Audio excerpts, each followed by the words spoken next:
विजया एकादशी की कथा सुनते हैं। धर्मराज युधिष्ठिर बोले, हे जनार्दन, फाल्गुन मास के कृष्ण पक्ष की एकादशी का क्या नाम है तथा उसकी क्या विधि है? कृपया करके मुझे आप बताइए। श्री भगवान बोले, हे राजन, फाल्गुन मास के कृष्ण पक्ष की एकादशी का नाम विजया एकादशी है। इसके व्रत के प्रभाव से मनुष्य को विजय प्राप्त होती है। यह सब व्रतों में उत्तम व्रत है। इस विजया एकादशी के महात्म्य के श्रवण वह पठन से समस्त पाप नाश को प्राप्त हो जाते हैं। एक समय देवर्षि नारद जी ने जगत पिता ब्रह्मा जी से कहा कि महाराज, आप मुझे फाल्गुन मास के कृष्ण पक्ष की एकादशी विधान कहिए। ब्रह्मा जी कहने लगे, हे नारद, विजया एकादशी का व्रत पुराने तथा नए पापों को नाश करने वाला है। इस विजया एकादशी की विधि मैंने आज तक किसी से नहीं कही। यह समस्त मनुष्यों को विजय प्रदान करती है। त्रेता युग में मर्यादा पुरुषोत्तम श्री रामचंद्र जी को जब 14 वर्ष का वनवास हो गया, तब वे श्री लक्ष्मण जी, सीता जी सहित पंचवटी में निवास करने लगे। वहां पर दुष्ट रावण ने जब सीता जी का हरण किया, तब इस समाचार से श्री रामचंद्र जी तथा लक्ष्मण जी अत्यंत व्याकुल हुए और सीता जी की खोज में चल दिए। घूमते घूमते जब वे मरणासन जटायु के पास पहुंचे, तो जटायु उन्हें सीता जी का वृतांत सुनाकर स्वर्गलोक को चला गया। कुछ आगे जाकर उनकी सुग्रीव से मित्रता हुई और बाली का वध किया।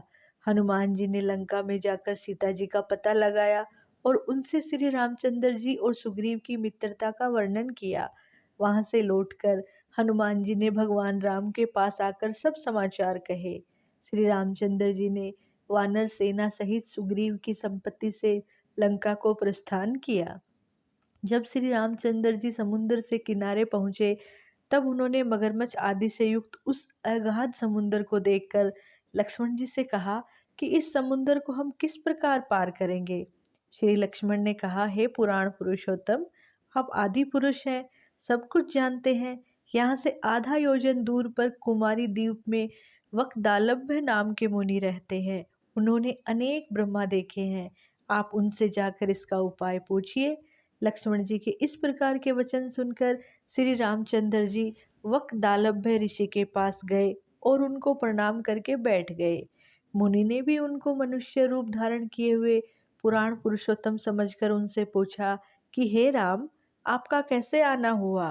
रामचंद्र जी कहने लगे, हे ऋषि, मैं अपनी सेना सहित यहाँ आया हूँ और राक्षसों को जीतने के लिए लंका जा रहा हूँ। आप कृपया करके समुद्र पार करने का कोई उपाय बतलाइए। मैं इसी कारण आपके पास आया हूँ। वक्दालभ्य ऋषि बोले कि हे राम, फाल्गुन मास के कृष्ण पक्ष की एकादशी का उत्तम व्रत करने से निश्चय ही आपकी विजय होगी। साथ ही आप समुद्र भी अवश्य पार कर पाएंगे। इस व्रत की विधि यह है कि दसवीं के दिन स्वर्ण, चांदी, तांबा या मिट्टी का एक घड़ा बनाए। उस घड़े को जल से भरकर तथा 5 पल्लव रख वेदिका स्थापित करें। उस घड़े के नीचे सतनजा और ऊपर जौ रखें। उस पर श्री नारायण भगवान की स्वर्ण की मूर्ति रखें। एकादशी के दिन स्नान आदि से निर्वित होकर धूप, दीप, नैवेद्य, नारियल आदि से भगवान की पूजा करें। तत्पश्चात घड़े के सामने बैठकर दिन व्यतीत करें और रात्रि को भी उसी प्रकार बैठे रहकर जागरण करें। द्वादशी के दिन नित्य नियम से निर्वृत होकर उस घड़े को ब्राह्मण को दे दे। हे राम, यदि तुम भी इस व्रत को सेनापतियों सहित करोगे तो तुम्हारी विजय अवश्य होगी। श्री रामचंद्र जी ने ऋषि की कथा अनुसार इस व्रत को किया और इसके प्रभाव से दैत्यों पर विजय पाई। अतः हे राजन, जो कोई मनुष्य विधि पूर्वक इस व्रत को करेगा, दोनों लोकों में उसकी विजय अवश्य होगी।